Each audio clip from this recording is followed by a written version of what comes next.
Thank you all for being here tonight. So I'm going to ask you a question, then I'll answer some questions. All right, raise your hand in answer to this question. How's your sex life? Raise your hand if your answer would be great. Great, thank you. Raise your hand if your answer would be, well, not too bad considering, but could be better. Okay. Raise your hand if your answer would be, well, sort of lousy, as long as you're asking. And raise your hand if your answer would be, what sex life? Okay, my work is cut out for me. So, as Barbara said, I'm going to be answering 8 questions that I am most frequently asked. I've been writing and speaking about senior sex for 10 years. I love my work. This is a fascinating topic to me, and no question is really off limits. So I'm going to tell you a question that I'm asked a lot. I will give you an answer to it, and I'll go on and do 8 of them in the next 45 minutes. Then at the end, I'm going to open it up to your questions that I did not address. And as Barbara said, if you want to ask a question, but either you don't want to do it in public, or you're thinking, well, yeah, I need to explain a few things in order to ask this question, then send that question to sexpert@seniorplanet.org, and you may choose yours for the column. You will not be identified by name. Your email address will only be visible to me. No one else even in this office ever sees them. It goes directly to me. So that's what happens there. However, right now we're all in public. Does that make you nervous? No. So the first question, and I'm going to phrase this in ways I'm asked, and these are really compilations of all the times I'm asked this sort of question. Number 1, we've been together for decades, and sex is predictable and boring, and sometimes we just forget to do it. How do we spice things up? Can anyone relate to that question? Oh, if you're sitting with your spouse, you probably don't want to tell me that. So here's the thing, yes, we get in ruts if we've been with a partner for a long time. And I'm going to talk about long-time partners, no partners, new partners, wish we had partners, don't care if I never have a partner again. We're going to cover all of these things, okay? But let's say for the people who are in long-term relationships, been together maybe 35 years, and yeah, I mean, still love you, but it's just the same thing we've been doing for 35 years. And here's one thing about that. As we age, our bodies change, our sensation changes, what we want changes, the kind of touch we need changes. The kind of, sometimes even the person we want touching us changes. We do need to keep going on a journey of exploration to see what works for us now. I call it the old ways don't work anymore.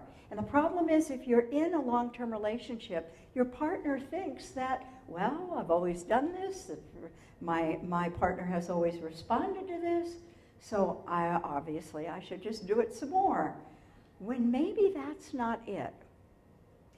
I want to give you an example from some people who wrote to me. On my blog, which is naked@outrage.com, and I'll show it in a few minutes because it relates to something else I'll talk about. A man wrote in and he said something like this. He said, I'm about 80 years old, and my wife and I have been married for decades and decades.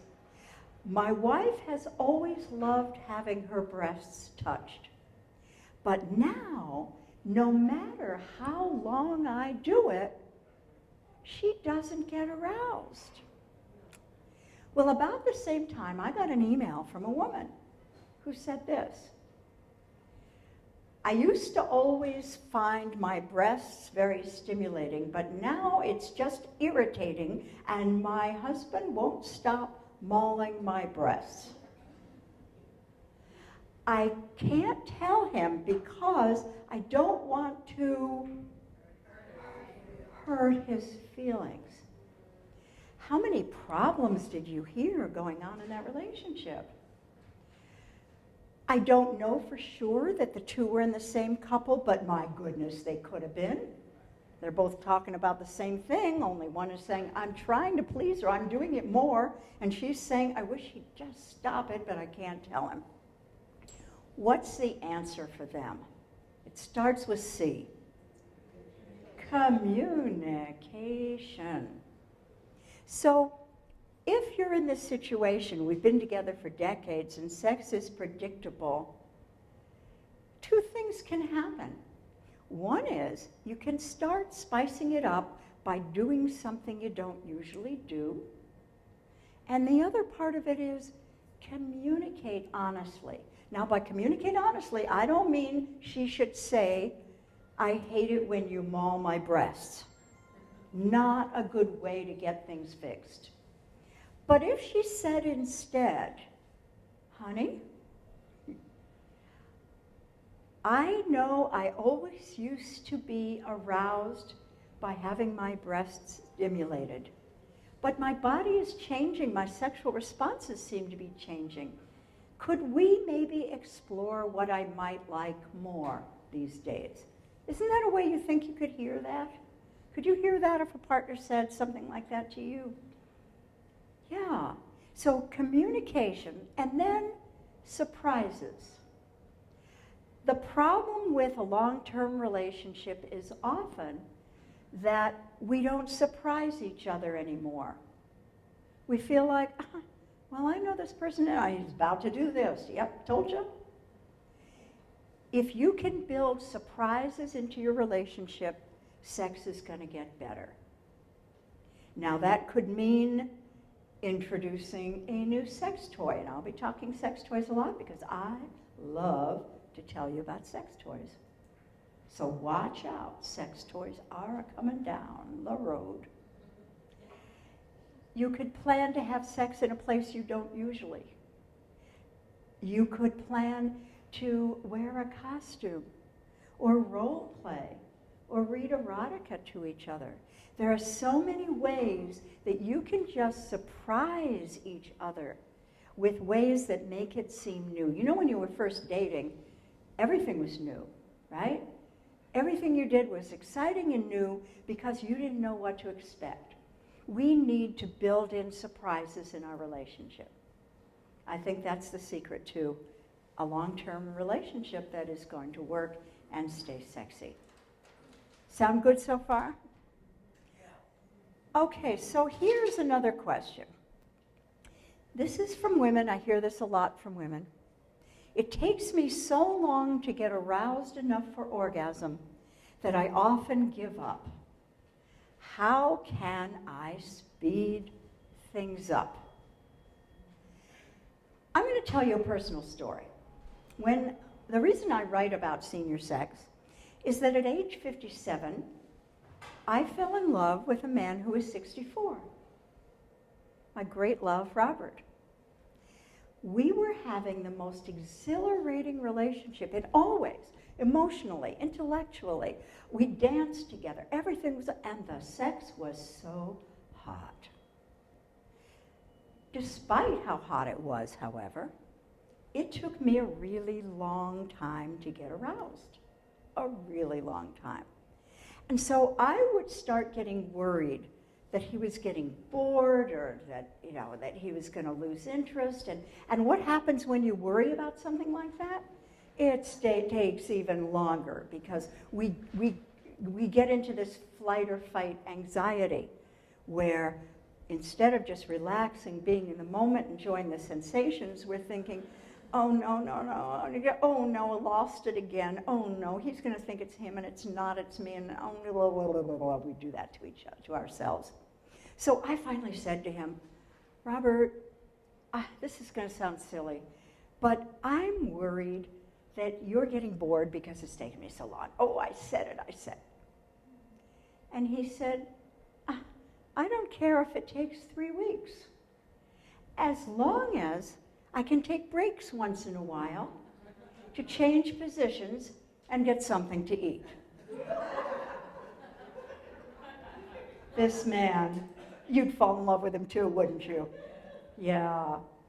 So that made me realize I was being silly about that, and I was also making it worse.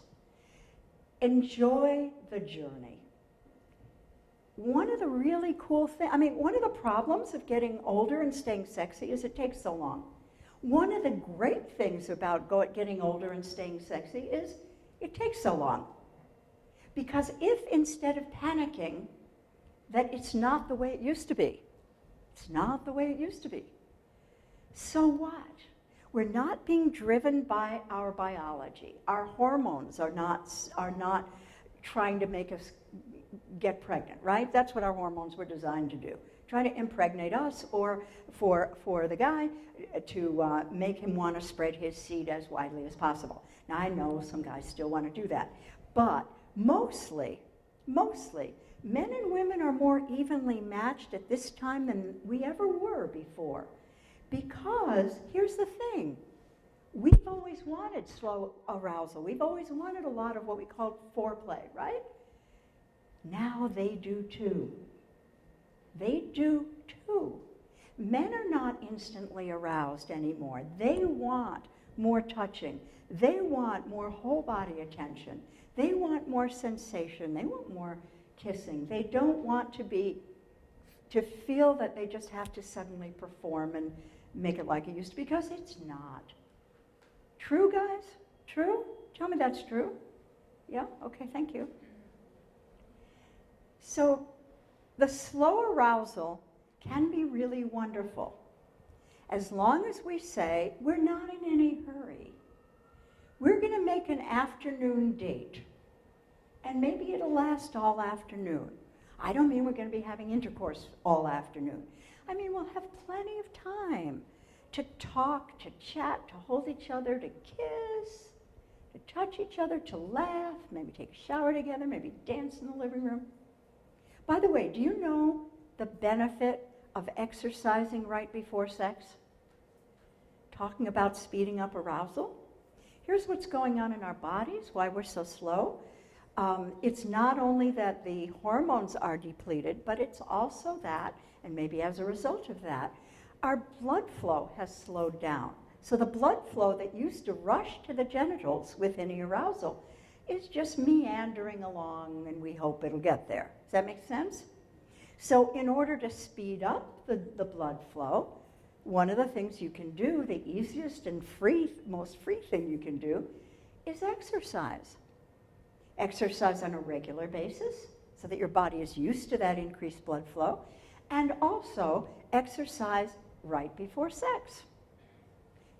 Either with a partner, on your own, doesn't matter. This will make it easier to get aroused and easier to reach orgasm. Has anyone learned anything so far that you didn't know before? Yes? Oh, that makes me happy. Keep nodding at me to let me know that every so often. Go, oh, I didn't know that, and nod at me. I'll read your body language and know what you're thinking. So this is a really good tip. Another really good tip for speeding things up, my favorite subject, sex toys. Now, I'm not going to ask how many of you use a vibrator, because there is no reason for you to want to tell me that. However, I would love to have you realize that a well-chosen, well-placed vibrator can be the difference between orgasm and no orgasm. It is sometimes that simple. Let that sink in while I show you something.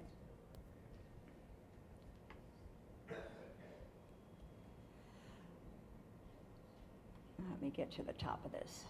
Okay. I write a blog. I've been doing this blog for 10 years, since 2005. And it's a blog that is all about sex and aging, news, views, reviews. And some years ago, about 5 years ago, 6, 8 years ago, I started reviewing sex toys from a senior perspective on my blog. Now, what the heck is that? What's a senior perspective? Okay. Here's a senior perspective about sex toys. First of all, it's got to be really, really strong. We need extra sensation. Wimpy sex toys, be gone. Can't use you, don't care about you, give them away.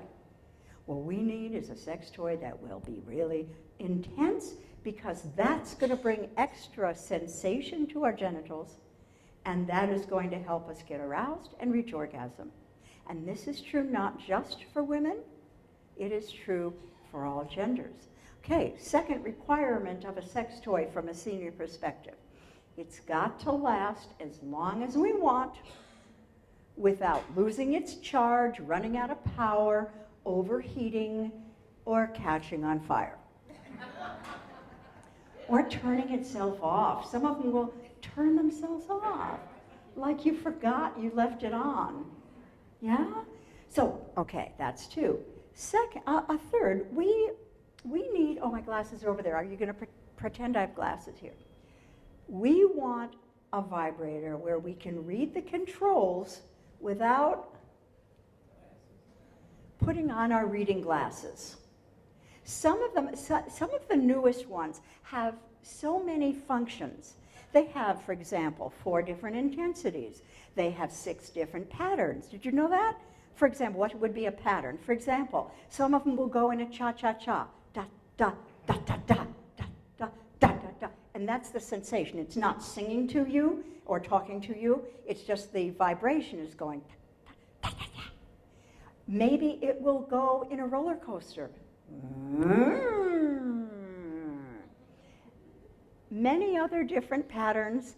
Sometimes they have cute names like that, and sometimes it's just, you know, try this pattern, try the other 14. But in order to learn to use these things, we want to be able to see what we're doing. Of course, I make it easy. I just turn it to steady high. You know, I'm done.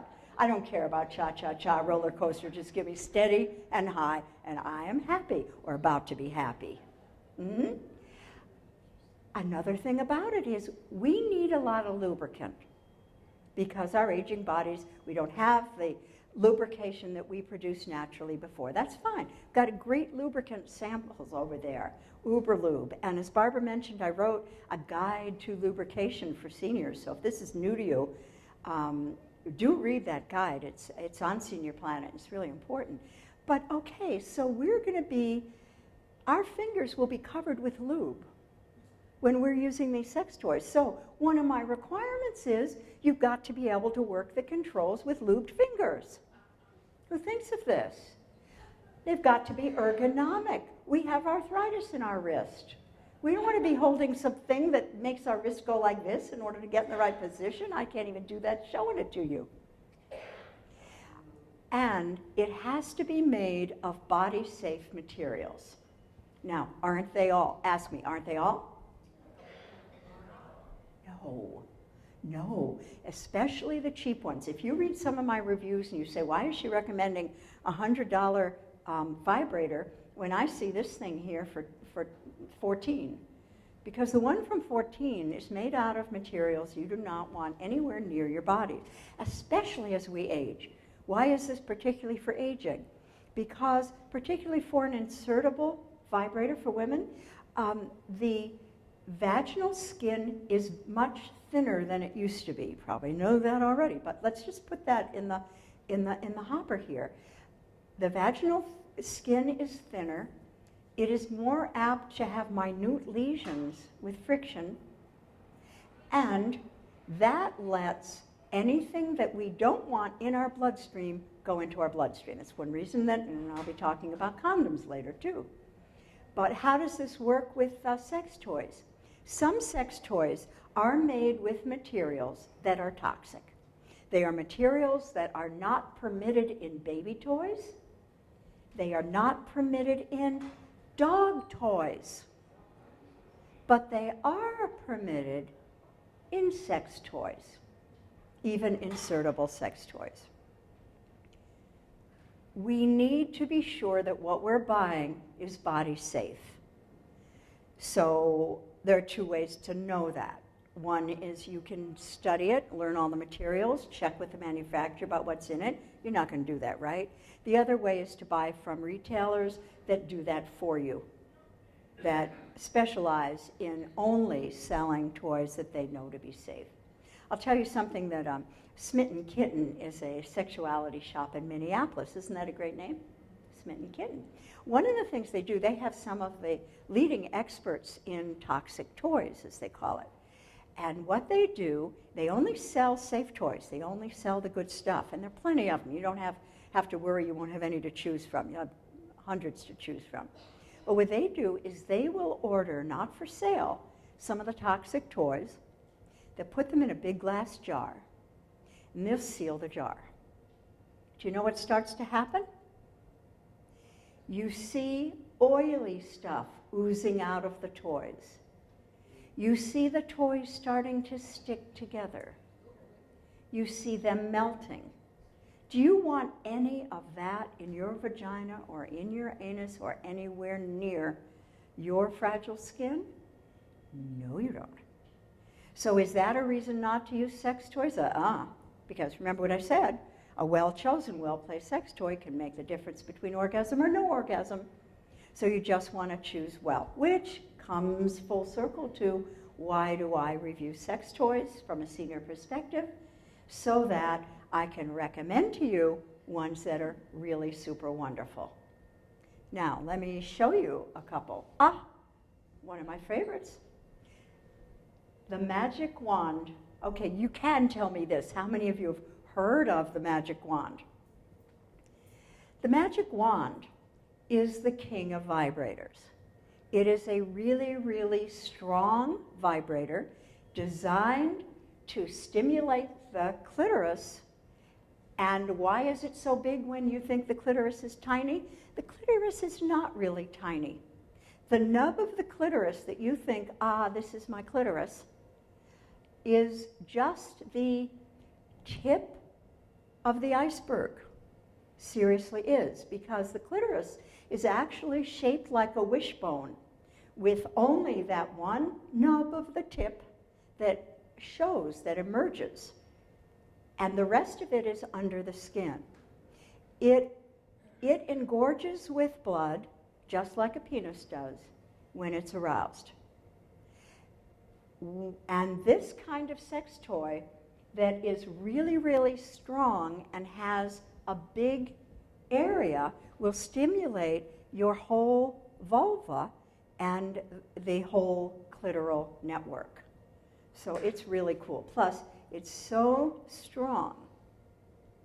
I hear from younger women who say, I love my magic wand, but I have to put a washcloth between it and me because it's so strong.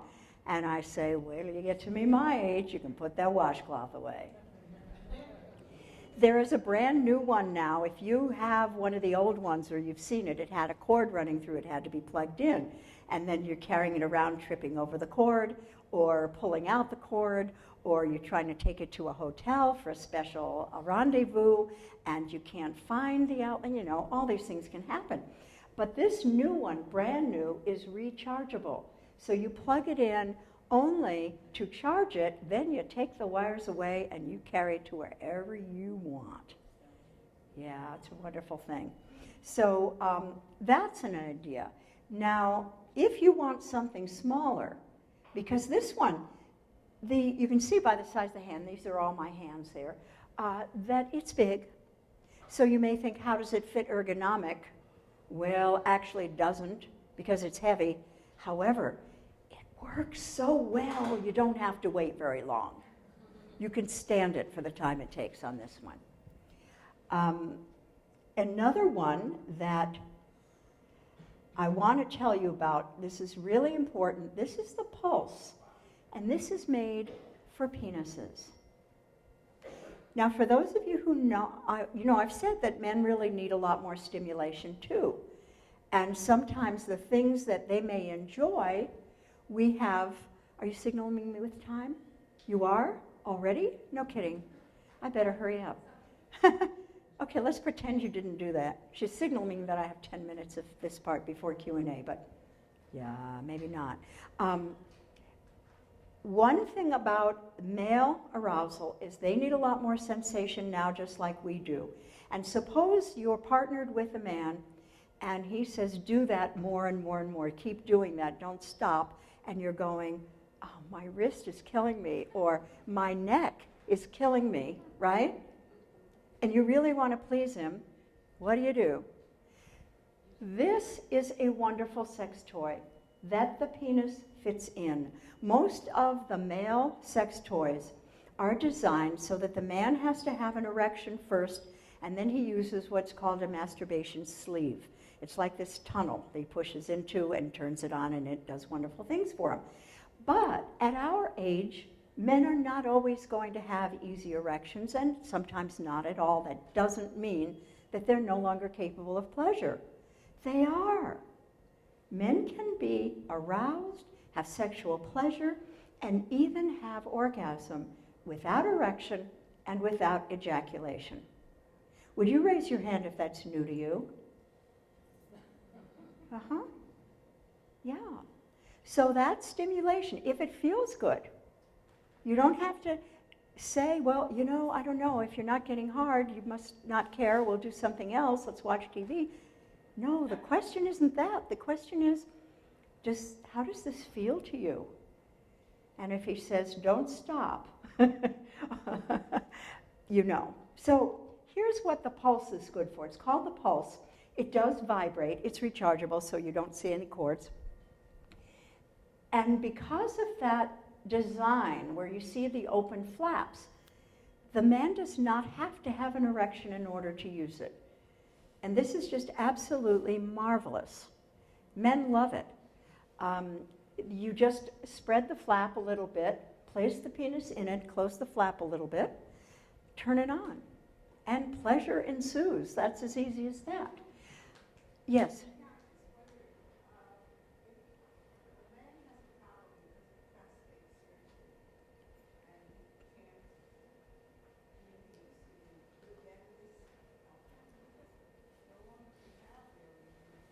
I'm only hearing part of that. Right, it doesn't depend on erection. Yes. See, what this does is if erection is in the realm of possibility, it will give him an erection. If it is not within the realm of possibility, it will still give pleasure. I mean, everybody's different, so you'd want to find out. But I gave this, I had 3 of these for review in order to give them to a sampling of different men.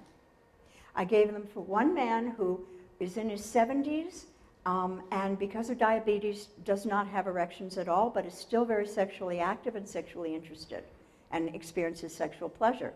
The second man had prostate surgery. He was able to have erections but had a lot of difficulty reaching orgasm. The third man in his late 50s could have an erection sometimes and sometimes not, and usually took one of the performance drugs when he was going to have partnered sex. So I gave them to these 3 different men, and all 3 of them came back to me and said, I love this thing. Please tell me I don't have to give it back. No, you don't have to give it back. It's yours. So it's really a wonderful, wonderful, you know, it's called a sex toy, but I think of it as a tool.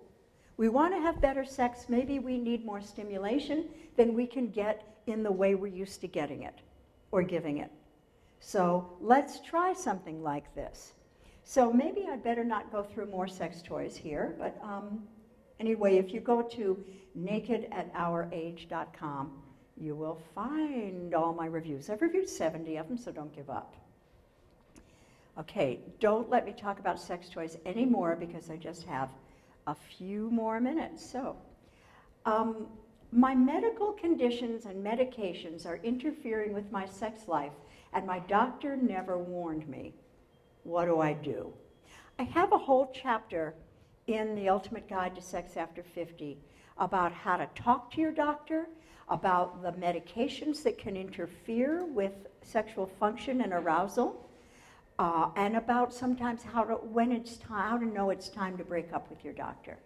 One of the things I teach people is to say this phrase when they go to their doctors. If you can't help me, please refer me to someone who can. Because our doctors need to realize that our sexuality is still important to us, that we realize we do not have a sexual expiration date, and if things are interfering, we want some help. We want a good diagnosis, and we want some help solving it. Most doctors are not going to know how to help you, but if you keep insisting on this, they'll realize they have to learn. They'll realize they need a network of referrals. They need someone, say, to refer for vaginal pain, someone else for erectile dysfunction, someone else for whatever it is that's going on, for sexuality after cancer treatment, for sex after heart disease. There's so many components, and I talk about all of these in the Ultimate Guide. It's all in there. It's the best book I knew how to write, so I hope you'll take a look. But we can let the medical profession know that just because we're coming in there with gray hair and wrinkles, it doesn't mean we're done with sex, and we don't want to be treated as if we are sexless. All right? But that means we need to be willing to talk to the doctor and say, look, this is going on. And if the doctor says, well, that's because you're getting old, then what do? You break up with your doctor. All right?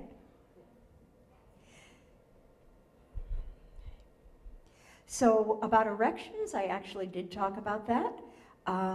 Let's go to people who are single. I've talked a lot about partnered. So here's one I get a lot. If I don't have a partner and sex isn't on my mind much anyway, why not forget about it for now unless a new partner appears in the future? Do you know why the answer to that is no, don't forget about it now? Use it or lose it. That's absolutely it. Use it or lose it. Here's what happens if, now when I say don't forget about sex, I'm not just saying sex as partner sex. I'm saying solo sex, partner sex, sex toy sex, anything that gets you aroused, that keeps your sex drive alive, that keeps your sexual health going, that keeps bringing blood flow to your genitals. Because what happens if we don't make a point of doing it? We don't have the blood flow to the genitals. And then later on, should someone appear in the future, we may find we are unable to do what we can do right now. So use it or lose it is a real serious thing. Make sex dates with yourself at least once a week. I have in the book 33 reasons that sex is good for you. And not just the obvious, relieves stress, helps you sleep, feels really good. It strengthens the immune system. It helps guard against incontinence. Oh, now I've got your attention. Oh, yeah. Well, it does, though. Think about it. You're exercising your pelvic floor muscles. Those muscles that need to contract in order to stop incontinence. So, I mean, sex is really so good for you, and there's no reason not to do it because you don't need a partner. You're perfectly capable of celebrating this body that you have and letting it give you lifelong pleasure because it's capable of that and because you deserve that. I actually covered most of these 8 questions, though I didn't say them all as questions. I want to say what to do if you think, okay, well, yeah, I get it, I should be having sex, but I'm not in the mood anymore. I'm hearing a lot of feedback. Can that be fixed? No? Okay. Now I don't hear it. What if you're not in the mood? Do it anyway. Okay, this is really weird, right? Wait, do it anyway. Why should we do it if we're not in the mood? Because it's good for us, and because the more we do it, the more we'll want to do it. So if you just do it, as Nike says, you will let yourself get aroused. You will have the delights. The feedback's getting worse. Is there something that... it's outside the door. It's not even anything in the building? I see. Okay, I won't draw attention to it anymore. If we let ourselves get physiologically aroused, the mood will follow. It's not the same order that it used to be. This is such an important thing to learn, especially for women, because very often, It's women who are saying, I'm not in the mood, I'm not in the mood. And maybe you're never, you remember when we were younger, yeah, everything was when we were younger, right? And there was this t-shirt that said, oh no, I forgot to have children. And it had this cartoon of a woman with big tears sliding down her cheeks. Do you remember that? Well, now we should have one that goes, oh no, I forgot to have sex. Because sex can slip our minds. We don't have the biology urging us to have sex. You haven't had sex in 3 days, you better get excited now. Oh, we can go weeks. We can go months. If we get out of the habit, we can go years. What's wrong with that? Oh, everything. Seriously, everything. So, I'm going to encourage you, if you are not partnered, or if you are partnered, to make a sex date with yourself. Explore how your body responds these days, especially if you're really not in touch, pun intended, with that. And make that work for you, because I'll bet you'll be sending me an email and saying, thanks, Joan, this is really more fun than it was before. So if I stop now, how many minutes do I have for questions? Enough? 3 more minutes for questions? Before we have to stop okay. All right, I want to hear, and is someone going to be carrying around the mic for a burning question? Is someone carrying the mic for questions? Because I can't hear you. Oh, 3 minutes to talk before questions. Oh, thank goodness. Thank goodness. Edit that out of the recording, okay? So that means I'm going to do this one. You say we should use condoms if we're not in a sexually exclusive relationship, but what do I do if the men I date say they can't maintain their erections if we use condoms? What do we do? What do we do? Few solutions. One is the men might be more willing if it was condoms or no sex, rather than condoms or sex without condoms. Can they use condoms? Well, they can, sure. You mean you want, I don't know. I mean, could the penis clad in a condom be inserted in the pulse? Absolutely would, and that would be a really good breakage test. To vibrate the condom. Yeah, I mean, sure. And there are people who want to share sex toys, and that is the way to do it, is to put a condom on it. Now, some of these are the ones made of the best materials. You can easily clean them. You can even sterilize them.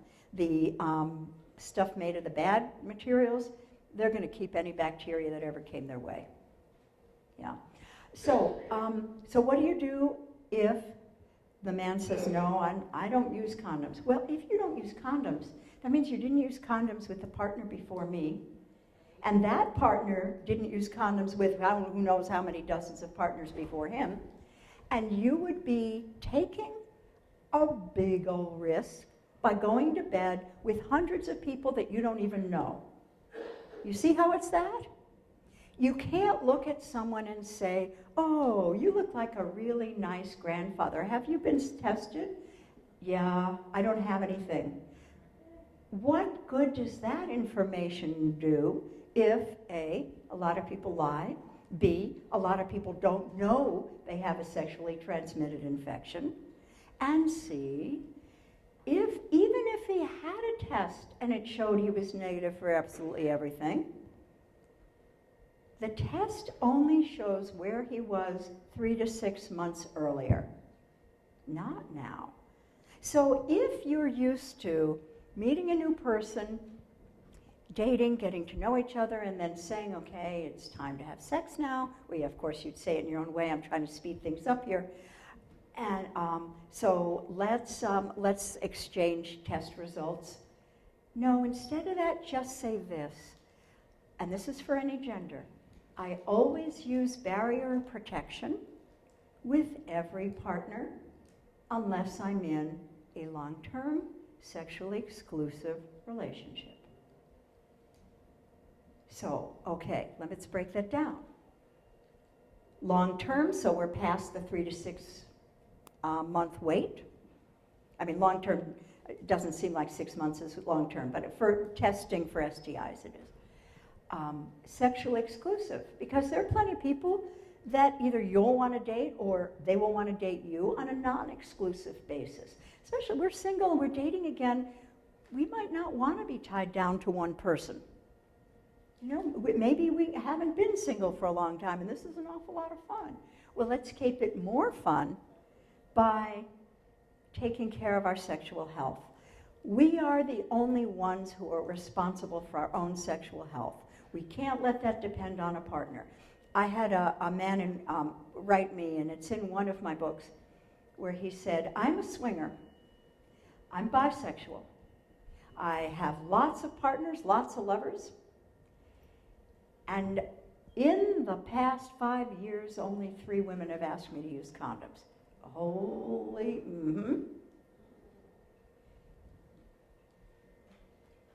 You don't need to know from someone, okay, are you a swinger or do you date serially or what do you do anyway?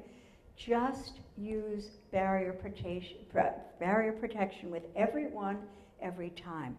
I'm going to tell you about a form of condom that you may not even be aware of.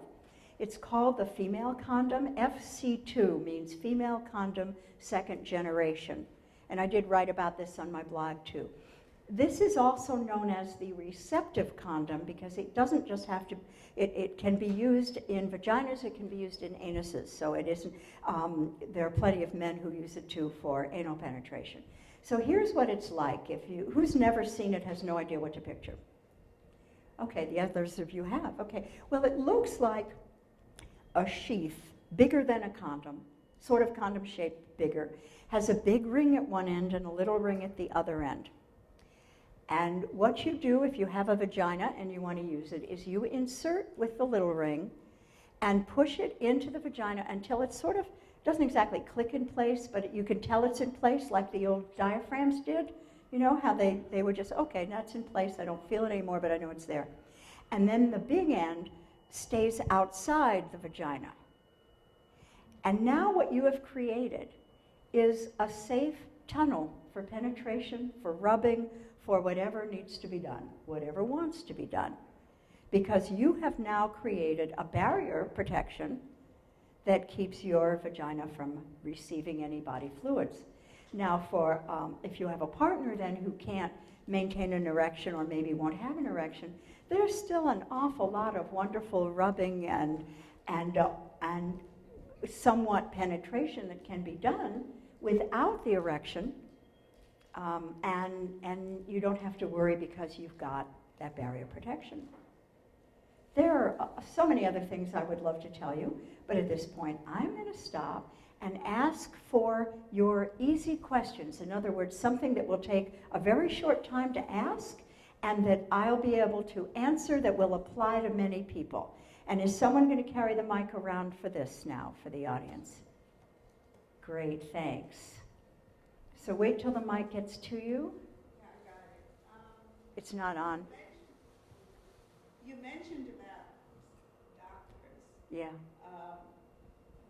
Do you have a list in New York area of physicians that are interested in that? You might, I know, for example, my husband has a very good relationship with his physician, and in no way would he want to leave him. But he really hasn't brought up, he's young, and he hasn't brought up at all the issue of what he's experienced. Okay. And he really needs, first of all, well, Talk right into the mic. He's embarrassed. Yes, yes. And second of all, he does not feel that this physician would actually know who to refer. Well, that's why I'm not just trying to hawk my book, but I have a whole chapter on how to talk to your doctor about sex. He needs to learn to talk to his doctor about sex. Switching doctors isn't going to do any good if he's the one not talking about it. And if he thinks his doctor doesn't know, then you just say, if you can't help me, please refer me to someone who can. And say, and if he says, oh golly, I'm not sure who to refer you to for that, say, get back to me then. How many days will it take before I hear from you with that answer? You know, we have to stand up for this. We have to be our own advocates.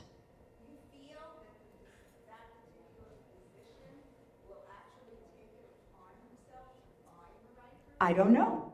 Because most doctors Give her the mic, please. are so busy, you know, I know that requires a lot of research, and I don't know if the physician. Well, it doesn't necessarily. Sometimes it just, they have meetings, they have continuing ed. Sometimes it just takes saying, hey, I've got someone with this problem. Who knows someone in the area to refer them to? I mean, it can be easier than you're thinking. And it might not be, and maybe it means breaking up with the doctor. So let's hear from something that, a question that is not about a doctor, and she's been waiting the longest back there. Joan, how do you feel about hormone replacement therapy for libido? Hormone replacement therapy for libido. I am not a medical professional, and I don't give that, I would not say for you it's right or it's not. I do deal with it in the book, and it's got to be between you and your physician, because it depends on your health history, your family history, what else is going on about whether that's right for you or not. It can be, and it's also possible to get a form of hormone replacement that is not systemic. For example, there is the vaginal ring, which puts estrogen just in the vagina, not anywhere else in the body. There is the, for women who have decreased testosterone, and that's one reason that they're not having the sensation, because we have testosterone too, and that depletes, and now what do we do? Is you can get a prescription, if it's warranted, for a testosterone cream that you just rub on the clitoris nightly. It works overnight, and then it's a little more easy to arouse you. So there are ways, and you need to talk to your doctor about that. And if your doctor says, then again, break up with your doctor. Yeah, you're welcome. Who's been, go ahead, we'll let Barbara decide who gets the microphone. Oh, okay. You mentioned the female condom. Is that an over-the-counter product, or you have to go to the doctor to get fitted for the Over the counter. Over the counter, easy to find. In the pharmacies, that's right.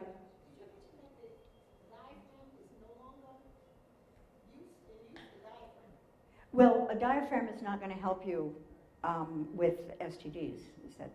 So that's for pregnancy. That's not what we're looking at. Yeah, for pregnancy, but that's not what we're looking at right now. Yeah. Okay, sure.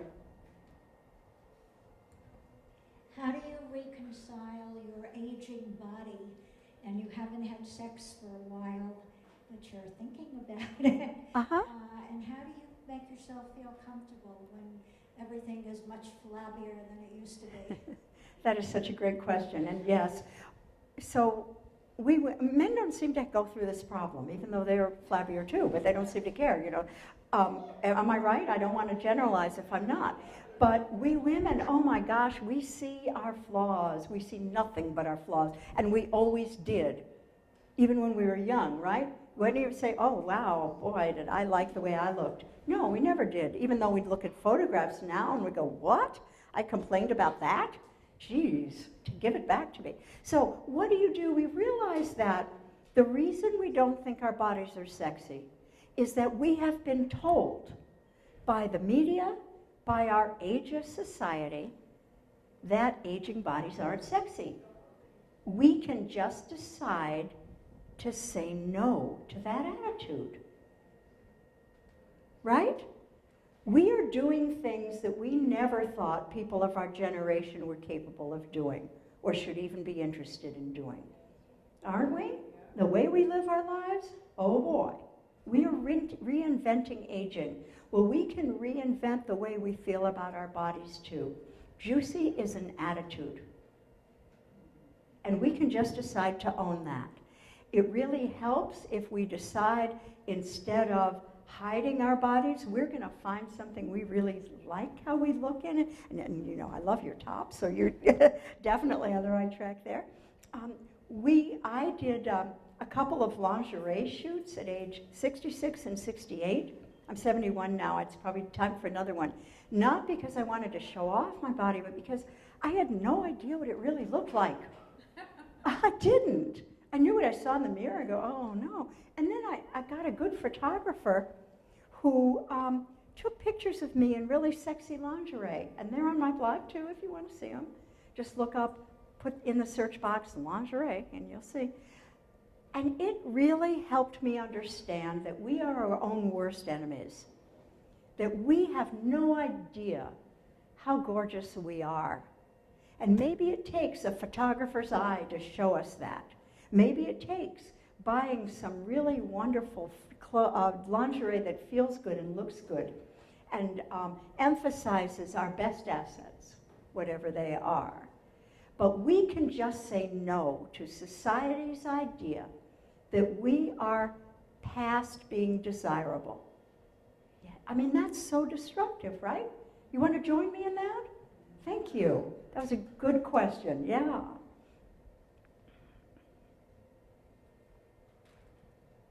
talking from my own experience.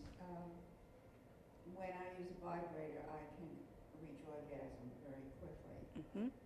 Much slower than when I'm with a man that I even love. Mm-hmm. So, is a man threatened when you say to him, let's use the vibrator? I mean, not someone, and someone that can have an erection, and someone that you love. I always think, I don't want to make him feel bad, because it's not about him. It's not about him. But Yeah. then, the hardest thing about having sex is you can't find a man if you're single.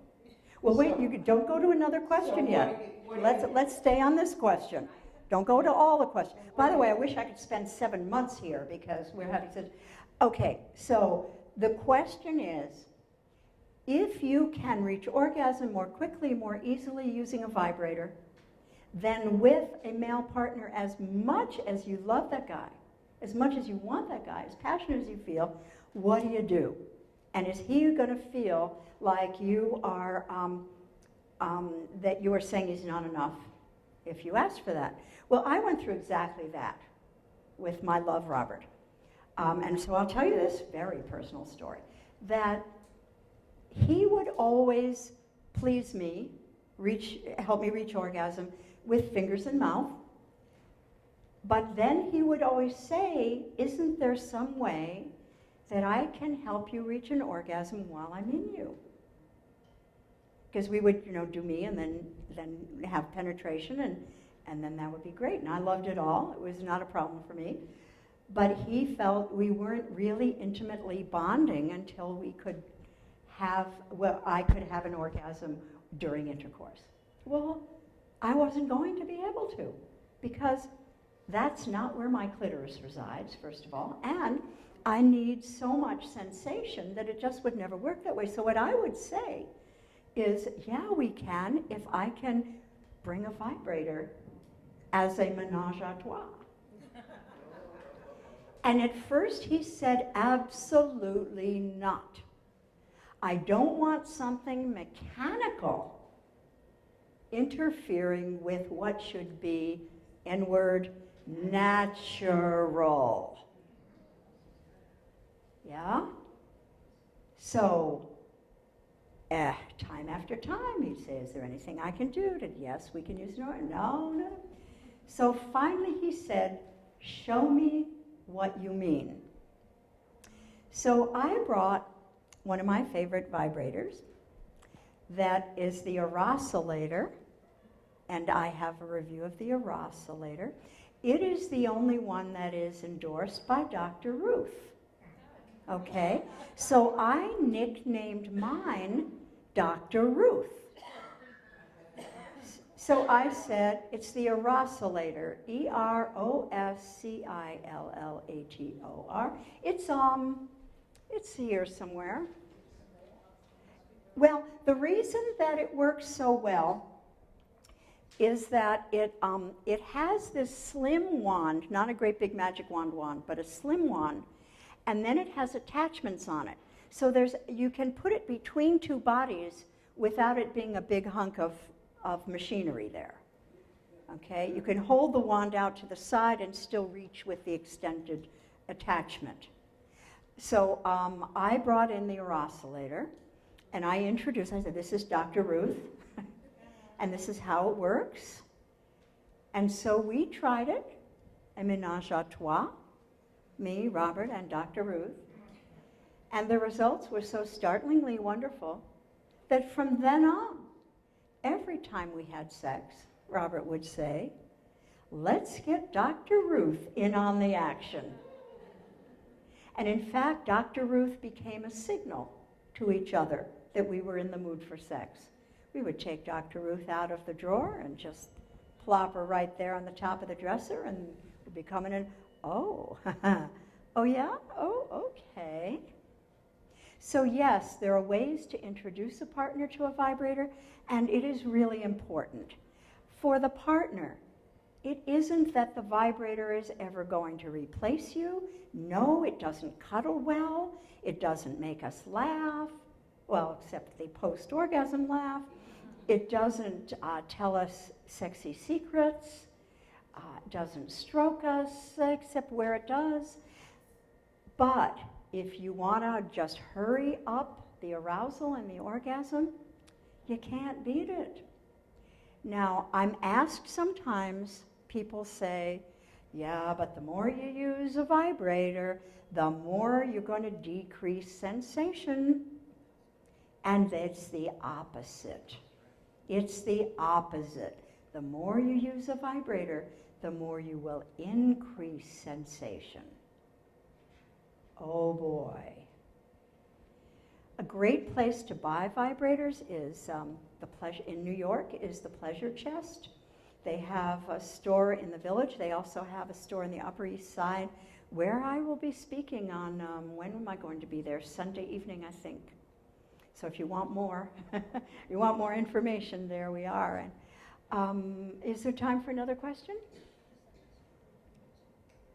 You talked about people that take anxiety and depression medication and how that can affect one's sexual urges. Yeah. Are there any in particular that you find that are not so dampening? It's different person to person. And that's why it's so important to talk to your doctor about this. Antidepressants, anti-anxiety medications can definitely decrease sexual function, desire, orgasm, interest, all of that. So what you need to do is go to the doctor and say, okay, this antidepressant, I'm less depressed, except I'm really getting depressed that I can't have sex. And can we try another one? Or can we talk about the timing of the medications? And that's something that a doctor doesn't think to tell us. But sometimes, and by the way, do you know the worst time to have sex? At night. The second worst time to have sex? After a meal. After a meal. What? I heard that. Because with our reduced blood flow, there isn't enough blood flow to go both to the digestive system and to our genitals. And if you've just eaten, guess what wins? So have sex before a meal, not after. And choose the time when you feel most sexually vibrant. It might be first thing in the morning. It might be after a good poop and a cup of coffee. It might be early afternoon. It might be after a nap. But don't go with what used to work. I mean, young people, they have this romantic dinner and they drink a lot and then they can still have sex. How the heck do they do that? Well, that's something we can go bye-bye to, okay? That doesn't mean we go bye-bye to sex. It just means we look at different ways to adapt, to be creative, and certainly we need to have a sense of humor, because if you can't laugh about sex at our age, what can you laugh at? I think that's a good stopping place. I'll be around signing books if you want to purchase one. And I'm so glad you're here. One more thing I should mention, if you think I didn't get my question answered, sexpert@seniorplanet.org. Send me not just your question, but a little backstory. Read the Sex at Our Age column. Read what other people have asked. And you'll see the kind of thing we want. We want a little story with your question, not just a question. And if I decided with Barbara, who is my editor, that we're going to use your question. I would come back to you and say, could you fill in these details? Could you answer these questions? I would then reframe your question, send it back to you for your approval, and your name will be stripped off it. Every identifying detail will be stripped off it. You know, if you say my husband is a professor of microbiology in Tucson, we're not going to use that information because someone might know who you are. That I'll make sure that nothing identifies you, and you could see your question answered in all its glory on Senior Planet. So thank you again.